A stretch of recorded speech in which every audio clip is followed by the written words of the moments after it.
Okay, what are software process models? Software process model is an abstract representation of a process. All software process models commonly involve specification, design and implementation, validation and evaluation.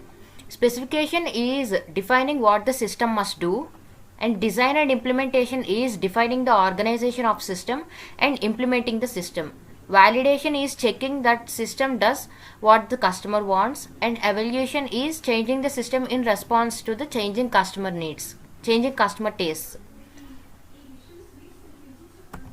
So before we learn about the different software process models, we need to first learn what SDLC is. SDLC is Software Development Life Cycle. Okay, SDLC is really important. Every interview involves the question, what is SDLC? So the software development life cycle refers to the methodology which clearly defines processes for creating high quality software. So SDLC is involved in every software project. It consists of a detailed plan describing how to develop, maintain, replace, or enhance the software. It depicts the entire life cycle a process must go through in its development. So the different phases of software development, the different phases of SDLC are requirement analysis, and then planning, then software design, then software development, then testing, and then deployment. Okay, so the first model that we're going to talk about is opportunistic model. Let me say this is a very bad approach. First, an initial prototype is developed and it is modified several times until it meets the customer standards. If it doesn't satisfy them, then think of an idea of how to improve it. And this goes on. Think of an idea, modify it according to the idea, and then think of an idea, modify it according to an idea, until we feel that a final product is finished, a final product is achieved. This is really time consuming and it squanders all the resources. This model is inadequate because it ignores all the requirements and design. So when developers have no plan, they don't know what to achieve for. Then this lethargic approach of developing a software is adapted. So this involves no systematic testing, the development costs are high, and hence it results in high maintenance costs too.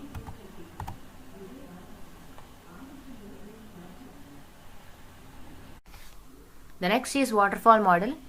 Waterfall model is important software engineering model, and this is an important interview question too. Waterfall model is named so because of its cascading effect from one phase to other. Each phase has well-defined start and end points with result of previous phase carried to the next phase. And once a phase is complete, we can't retrieve back to the previous phases. This model is systematic in approach. The various phases of waterfall model are requirements, design, development, testing, deployment, and maintenance. Let's discuss each phase in detail. The first phase is the requirements phase. In requirement gathering and analysis phase, all possible requirements of the system to be developed are captured and documented in a requirement specification document called SRS. The next stage is the design stage. The requirement specifications from the first phase are studied in design phase and the system design is prepared. This system design helps in specifying the hardware and system requirements. This helps in defining the overall system architecture. So the design phase gives the hardware to be used and also the system architecture along with the programming language to use, data sources and other services to be included in the system. The next phase is the development phase.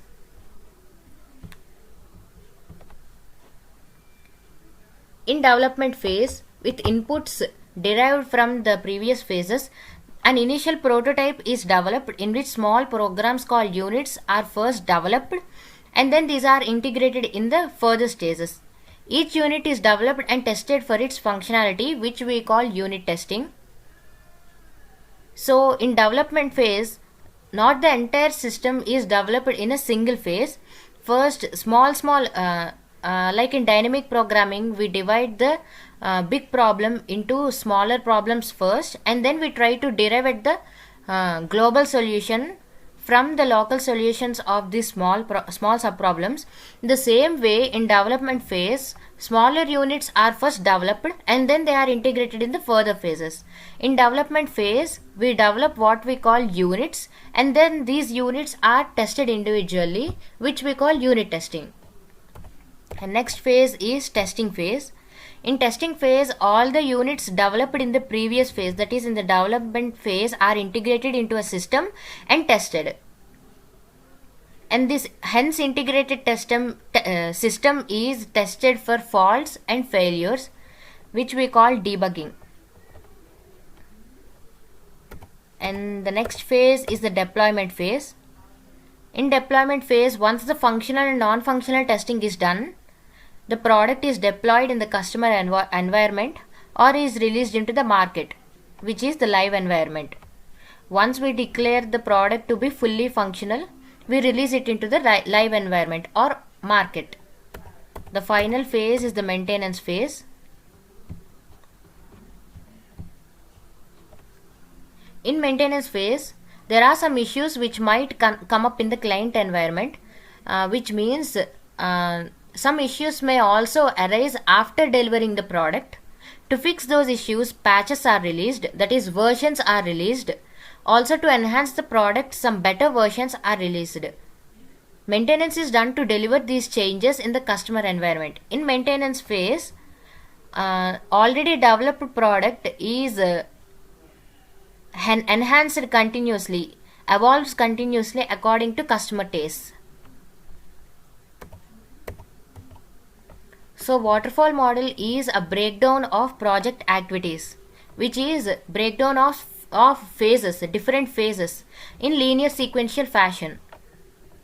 That is, one occurs after the other, they occur in tandem, where each phase depends on the results delivered by the previous one. That is, design can be performed only after requirements are well identified and gathered. Development can only start after the system architecture and hardware is decided upon, and so on. Before moving to the next phase, there is a review conducted at the end of each phase to make sure that all defined requirements and goals have been met. So a careful scrutiny is needed at the end of each phase to make sure that all stated requirements and goals have been met. Waterfall model is approached for small projects with specific documentation and fixed requirements and ample resources. And this is a very important point to remember. We can't retrieve back to the previous phases in waterfall model. These are the advantages and disadvantages of waterfall model. Waterfall model is simple and easy to understand because of its systematic approach and because of its rigid design. Phases are processed and completed one at a time, and it works well for smaller projects because there isn't any risk analysis or planning involved in this model. So this works well for smaller projects. Disadvantages of waterfall model are: no working software is produced later until the entire product is developed.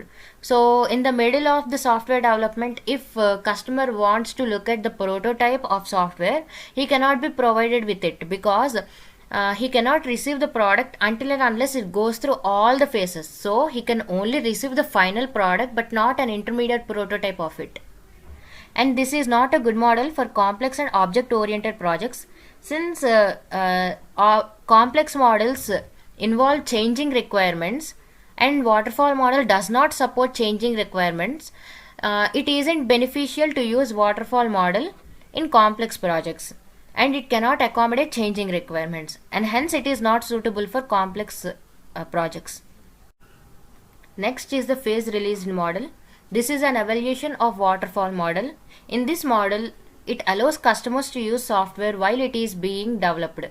In waterfall model, we have seen a drawback that the users cannot use the software until and unless it is fully developed and goes through all the phases.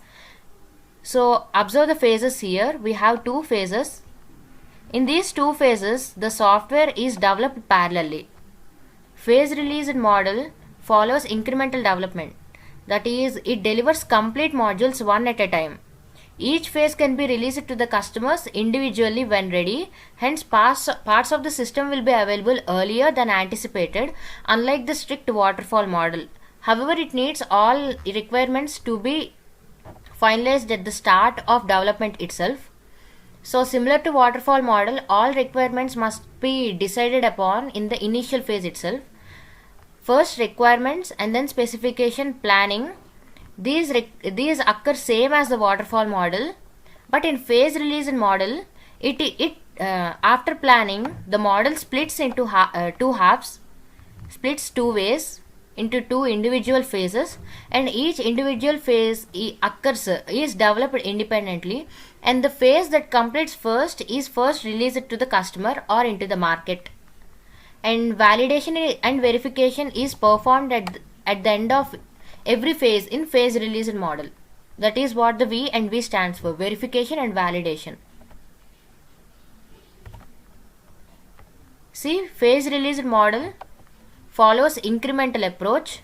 All requirements and gatherings must be strictly specified and planned at the start of the model itself. And the project is broken into two separate phases. Each phase is released to the customer when ready. So the system will be available earlier to the user, unlike the waterfall approach, but it suggests that all requirements be finalized at the start of development itself, like the waterfall model. Spiral model is another important model. This is a practical model. Using the spiral model, the software is developed in a series of incremental releases like the phase released model, and during the early iterations, it may just be a prototype. During the later iterations, more and more complete versions of the engineered system are produced. The exact number of phases needed to develop the product can be varied by the project manager depending upon the project risks and resources. Spiral model is suitable for projects with risks. It accommodates prototyping model along with the waterfall model. This model is favored for large, expensive and complicated projects. And let's discuss each phase of spiral model in detail. First is the planning phase. In this phase, requirements are gathered from the customers and objectives are identified, elaborated and analyzed at the start of every phase. Then alternative solutions possible for the phase are proposed in this quadrant, that is in the planning quadrant. Next is the risk analysis phase. During the second quadrant, all possible solutions are evaluated to select the best possible solution. Then the risks associated with the solution are identified and the risks are solved upon the best possible practices. At the end of this quadrant, the prototype is built for the best possible solution. The next quadrant is the evaluation quadrant. In this quadrant, we develop the next version of the product. During this quadrant, the identified features are developed and verified through rigorous testing. At the end of the third quadrant, the next version of the software is available. The final quadrant is the engineering and execution quadrant, which involves review and plan for the further iterations. In this quadrant, the customers evaluate the so far developed version of the software. In the end, planning for the next version is started. This is how the four quadrants occur in tandem.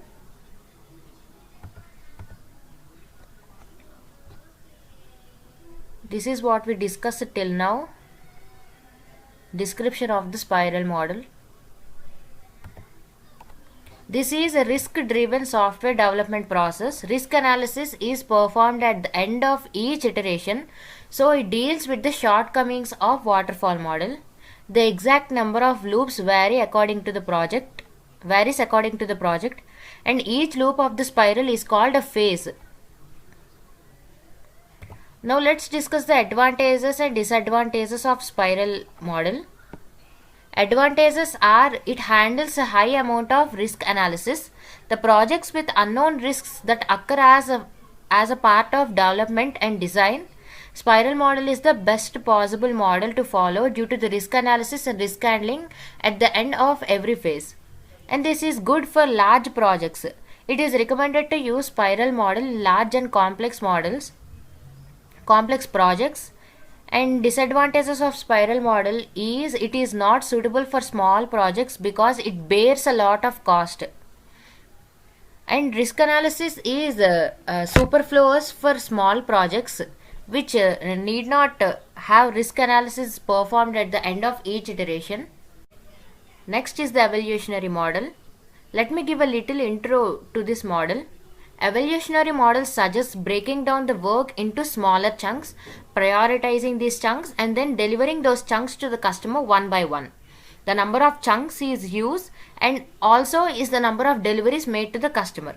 The main advantage of this model is it raises the customer's confidence because of the total number of quantifiable goods or services he receives from the beginning of project for him to verify and validate the project according to his needs. So the model allows for the changing requirements according to his tastes, and as well as all the work is broken down into maintainable work chunks. The series of hills represent each work chunk here. So the amount of work done by the development team peaks at the time of deadline. The graph here represents the amount of work performed with respect to the time. Development activity rises at the time of deadline. It shows software development as series. This model shows software development as series of hills. Each loop, that is each hill, represents a loop of spiral model. Each loop in spiral model represents an iteration of software developed. So each loop of the spiral is represented as a hill in evolutionary model.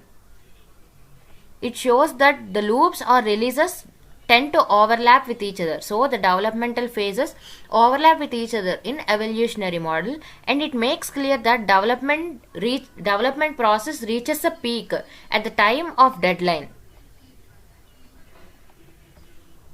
And this model shows that prototype or release can take different amounts to deliver, differing amounts of effort. The peaks are varied. We can observe that the peaks vary in height and width. This is because each phase takes different time and different amounts of effort to complete. Finally, concurrent engineering model. Let's try to understand what concurrent engineering is first.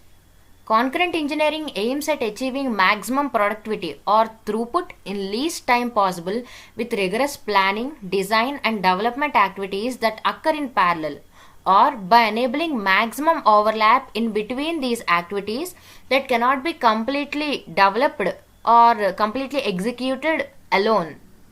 That is, for example, if one of the tasks needs information from a prior task, then we can expect a certain degree of overlap here.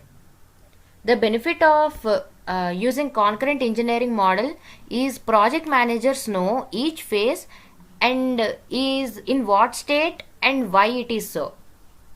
So let us relate this concept of concurrent engineering to the concurrent engineering model. The initial phase includes rigorous planning, and then the plan which is designed is divided into individual components, and each team works upon each component. The planning phase includes the number of components the design must be divided into and number of teams that need to work on each component. See, here we can see a component number 1, a team that works on component number 1, or a team that works on layer A, and here is another team that works on layer B, and so on, team that works on layer X or another component. So each team works upon each component parallelly, and we can expect some degree of overlap. That is, layer A may need some information from layer B, or layer B might be dependent on layer A in some aspects. So there might be some degree of overlap in between the layers. And finally, all the deliverables of these individual components, all the deliverables of these generated by these independent teams are finally integrated into a single fully functional software system. See here, concurrent engineering is a method in which several teams work simultaneously or parallelly to develop new products or services. This accounts for divide and conquer principle. Like in merge sort, we divide the list continuously. Here, we divide the system into individual components and then integrate it finally. Each team works on its own component following a spiral or evolutionary approach. Here, each component may include a spiral model or an evolutionary model. If this component needs continuous risk analysis, then it may use spiral model. If this component here stresses more on the requirements, then this may use waterfall model, and so on. There has to be some initial planning and periodic integration, which are the first and final phases of this model. There must be rigorous planning of the number of components to divide the design into, and integration phase where all the components are integrated into one fully working system. I know this was one long lecture, but I hope it was clear. We'll discuss object orientation in depth in next chapter, so I have left it out in this one. Imbibe the slides, guys. It has a lot of interview material. Please post your doubts in the comments and we'll be more than happy to reply. Thank you and have a nice day.